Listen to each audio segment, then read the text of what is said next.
Hey everybody, I'm Jen Garrett. My passion for football and pushing boundaries has helped me to create a successful business using the same performance building principles of the world's best players. Through my Move the Ball book, workshops, and consulting work, I've used the same system to help thousands of people to think and execute like a pro athlete when it comes to business and branding.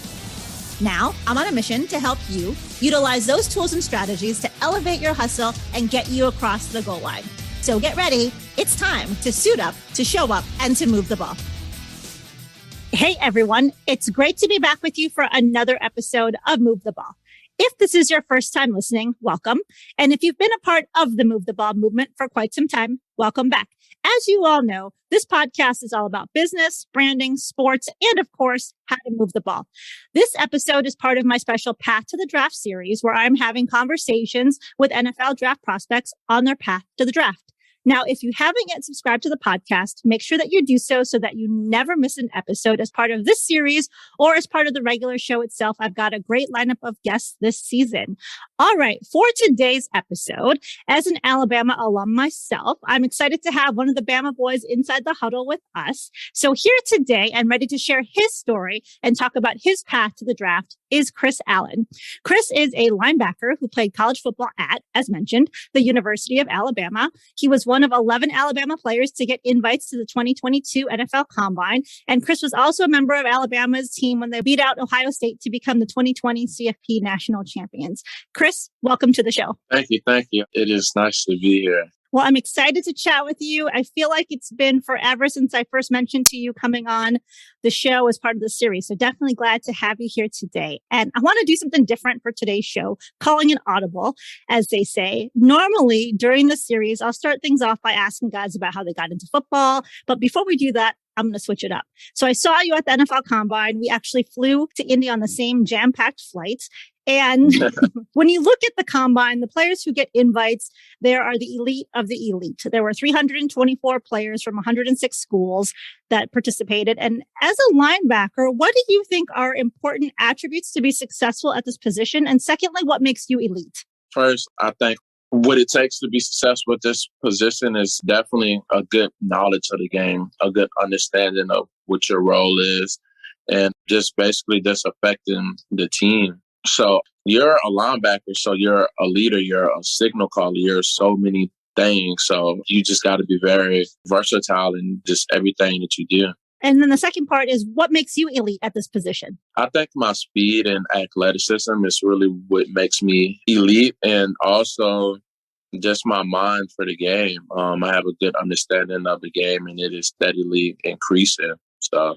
Absolutely. So now I'm going to come back to my get into football question. You're from Baton Rouge. When was the first time you picked up a football and how did you get into playing? First time I picked up a football was probably about 7 or 8.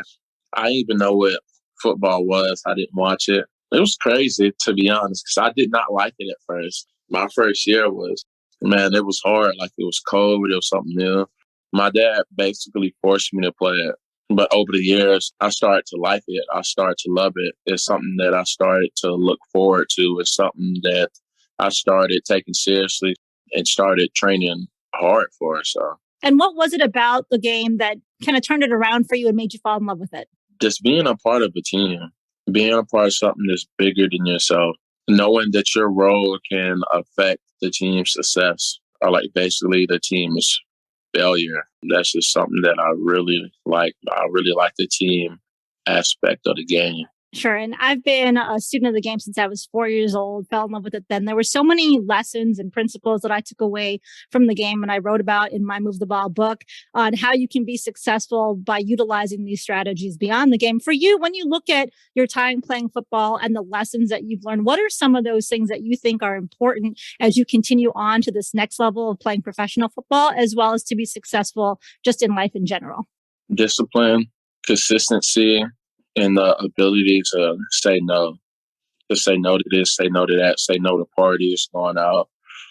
Maybe it can be hanging out with friends, just those things together. Like you have to be consistent in everything that you do.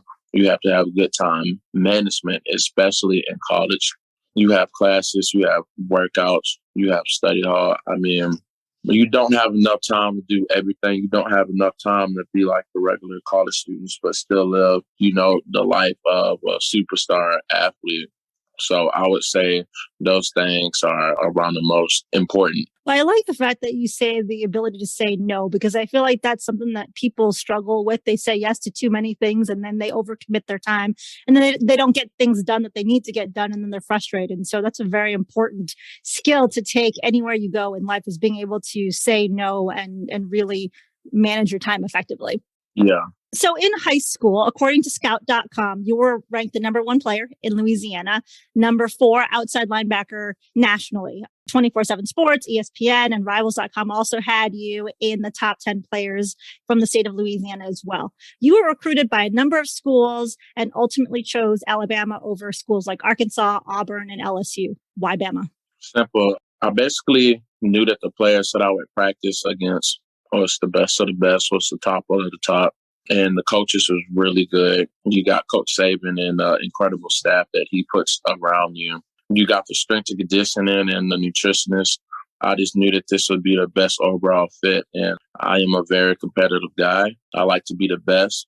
So naturally, I want to compete with the best. I want to be around the best because it only makes me better.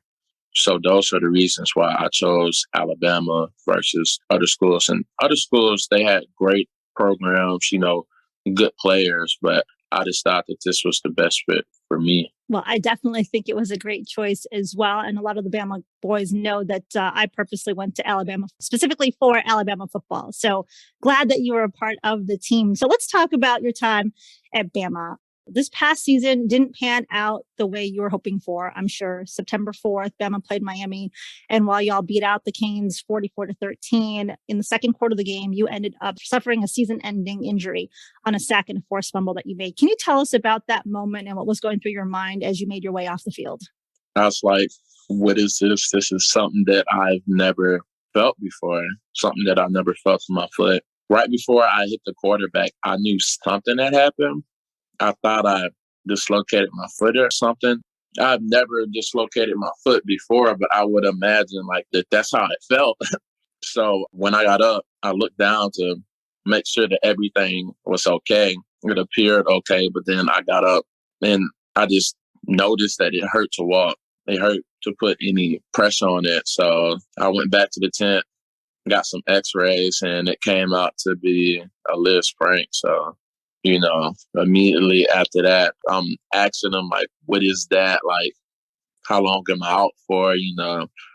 Let's say the season, which is pretty demoralizing, after all the work I put in, and I was expecting to have a really great season. So, that's just that. After that happened, I kind of put together a short little list of things that would help me, not necessarily with injury, but that would benefit me, which is staying positive, eating right, and still getting the best out of every day that I can, even though I was going to be injured for the rest of the year. And as you know, becoming a better player doesn't just take place on the football field. So the things that you mentioned are important to not only your recovery, but just to improving as a player. And there's a lot of preparation that goes on outside of being on the field, the weight room, the film room, what you're eating, that mindset. Talk to us about how has this experience made you a better player? What, the injury? The injury and just the process after it. It's made me mentally stronger because it's really hard to sit there and watch your team play, watch your team practice, watch them live, watch them go through, hardships and not necessarily be there how you want to be there. So it just made me a stronger person. It's more resilient. That's great. I think things happen in our lives, even though they're not the things that we want or that we expect, but they're there to make us better and improve us in some way, shape, or form. So let's run it back to the 2020 season, the COVID year, as many people like to call it. It's a season that required a lot of adjustments and adapting for everybody. Tell us about what that season was like for you. That season was weird. The season was a little stressful, not starting fall camp into almost end of August, and then it not really being fall camp. It's really fall camp practices, but they wasn't as long. They wasn't as hard. it just wasn't the same. All these COVID tests. You got guys, going down for about a week because they caught COVID or whatnot. So it was just a lot of uncertainty. You never know if the guy to the left or to the right of you will be at practice the next day. And our team handled it pretty well. I think we handled it one of the best. That's why we won the championship. So, but it was still something else, man. Yeah, it was a crazy time for sure. And you ended up having a great season, ended up having 41 total tackles, led the SEC in TFLs with 13, had 6 sacks, 5 quarterback pressures, 2 forced fumbles, and a fumble recovery that season. What were you doing to keep your performance strong? Just staying positive, just doing everything that I can every day to improve and get better. And I didn't always see the results of it. Sometimes. Well, no, let me take that back. The results didn't always show in the games. Certain things I progressed faster and mentally, but it didn't necessarily show up in the game because it just wasn't time for it to show. So I just did what I normally do, just watch film, study the guys that are better than me up in the NFL or let me not even say better than me, but the pros that are in the NFL, and just try to increase my knowledge just every day. And you were selected as Defensive Player of the Week by the Alabama coaching staff in many games that season, including against Texas A&M, Ole Miss, Georgia, Mississippi State, Auburn, and LSU. Which of those games was your favorite? I would have to say the Texas A&M game. I would say this because they ran a lot of counters. They ran a lot of Q counters. And I just watched a ton of film up on it, because I knew that this was an opportunity that I could make a play, that I can make a PFL, a tackle for loss, because when they run these plays, if you come off the edge fast enough and hard enough, you can basically get to the ball carrier before the pullers get there. So I watched a lot of film to kind of help me not necessarily guess, but certain formations, hey, like this is possible, like they may run this. So basically when we get to that play or the formation, it didn't catch me by surprise. So I think that game was one of my, games that I was most proud of, because I took a lot of film study and I brought it out there to the field and it showed. Sure. And that film study is so important. We see, the guys that really do well, it's because they're being students of the game, putting in the time off the field as well, studying the plays, preparing to be able to go after their opponents. So let's talk about the Natty. We got to talk about winning the national championship. January 11th, 2021. You guys beat out Ohio State in Hard Rock Stadium in Miami. What was that experience like for you? The experience was crazy. The stadium is really cool. The Dolphins have a really nice stadium, man. But that moment was special. I won my first one when I was a freshman, but I didn't play that much. But it was special, but it's just different if you're playing a ton and you feel like that you really contribute in a large way. So it was something that I'll never forget. That team was amazing. That team was resilient.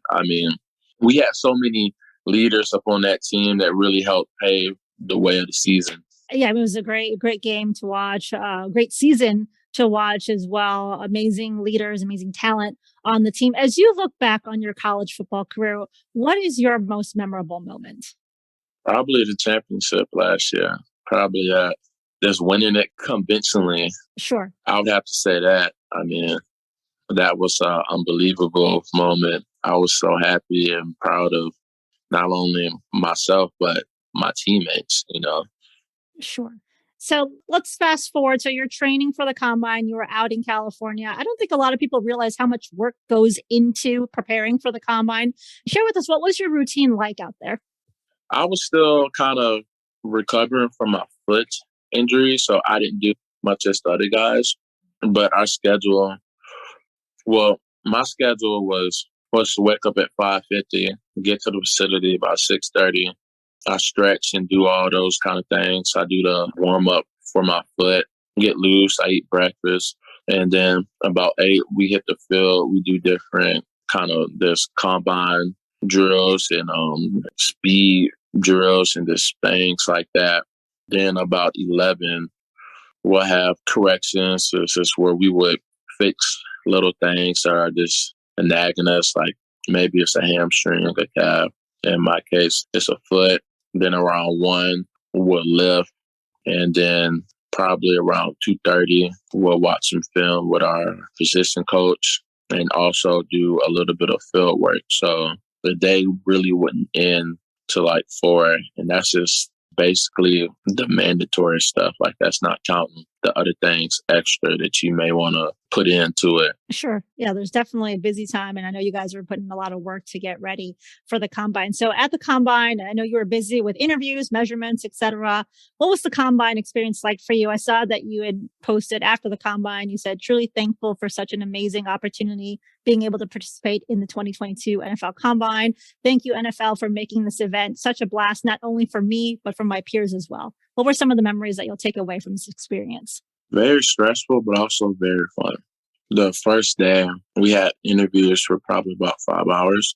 And it was a little stressful at first because if you talk for 5 hours straight and you're really just focused and locked in, it can give you a headache for a brief second. Yeah. But it was a lot of fun because we just talked football and just a little bit of personal stuff. And also, I got on the board. And it was fun. Like I kind of just expressed my love for the game, but also my knowledge of football. So that was fun. It was incredible to be a part of. I'm glad you had a wonderful experience. So if an NFL team was to think about why should I pick Chris Allen, what makes you special? What would you say? I would first say that I'm hungry. I haven't played a whole season. I'm hungry to show what I got. I'm hungry to hit the field. I'm somebody trustable, reliable, and dependable. I'm somebody that you want up on your team. I'm a great player. And most teams won't even know the half of it because I got hurt the first game. But what you saw with the first game, it gets better and better. So that's basically what I would say. I'm hungry to play. I'm hungry to prove myself that I really felt like that I should have been a first rounder if I wouldn't have got hurt. But it is what it is. Well, I know any team that picks you up you're going to be a great choice. So I'm excited to see this next chapter for you. So Chris, what I want to do now is I want to run you through my 2-minute drill to close the show, ask you some fun questions. Are you ready? Yeah. First question is, outside of football, what do you like to do? I like to play my game. I like to hang out with friends. I like to go hiking, but I haven't really been hiking too much. I've been busy. Sure. All right. Next question is, what is one thing most people don't know about you? I like anime. Okay. What are 3 words that you would use to describe yourself? Thoughtful, trustworthy, and dependable. Great 3 words. If you had one intro song played at all of your public appearances, what would that one song be? I don't even know. Probably depending on the vibe of the appearance, like, what is it like? Let's say you're going out onto the field and they're just introducing Chris Allen. What would that song be as you run out onto the field? Probably Lil Wayne, Let It All Work Out. Okay. Next question is, what is the best piece of advice that you've been given by a coach? Oh, well, this is easy. It's actually by Coach Saban. Don't focus on touchdowns. Don't focus on that touchdown. Don't focus on, that touchdown catch, touchdown throw, maybe that block or whatnot. Focus on the little things that you need to do to make it happen. So in my case, that would be sacks. Don't focus on sacks.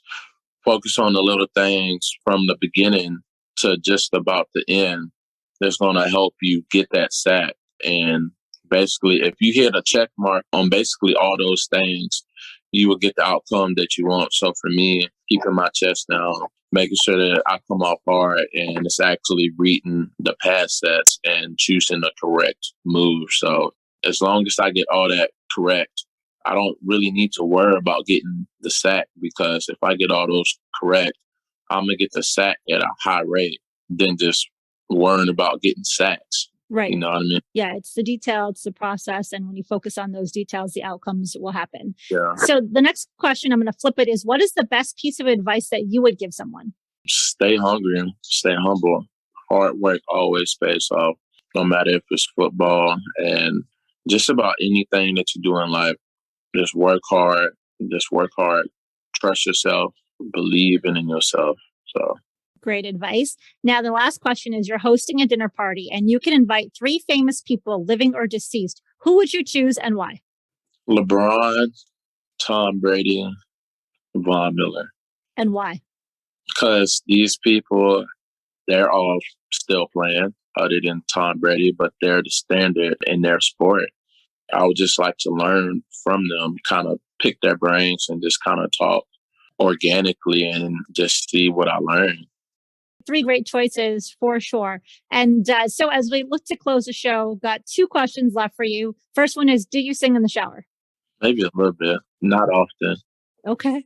And the last question is, let people know, where can they follow you on social media? You can follow me on Snapchat and Twitter at Allen_greatness. And you can follow me on Insta as Chris_coldblooded_Allen. Perfect. And we will have those in the show notes so people can follow you on your journey. Chris, thank you so much for being on the show today. Thank you for letting me be on there. And I wish you much success in this next chapter. I'm definitely excited for you. And thank you to everyone for listening. If you like the show, again, hit the subscribe button and share the show with a friend or 2. It's one way you can help me to move the ball. All right. Thanks, everyone, for listening. We will catch you next time. Until then, make sure that you suit up, you show up, and you move the ball. Thank you for listening to Move the Ball. To see more about what I'm up to and how I can help you to move the ball in your business, with your brand, or your career, check out my website at www.getinsidethehuddle.com. Make sure you subscribe to the podcast so that you never miss an episode, and also join the Move the Ball Facebook group for even more content and to be a part of the Move the Ball movement.